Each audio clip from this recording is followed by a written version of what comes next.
মৃত্যু হচ্ছে বলতে পারো ঘরে ঘরে ঘরে ঘরে বসন্ত রোগ ছেড়ে গেছে। আরে বসন্ত বলে কিছু না, কি আশ্চর্য মহাভারত!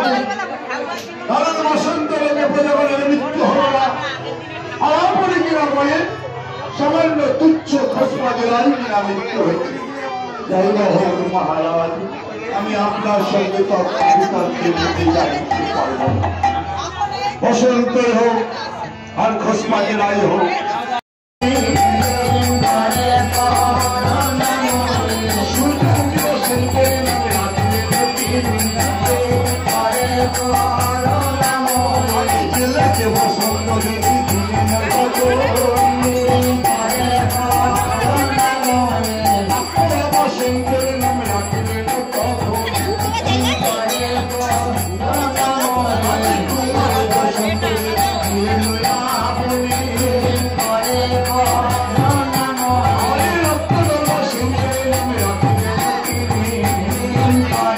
Oh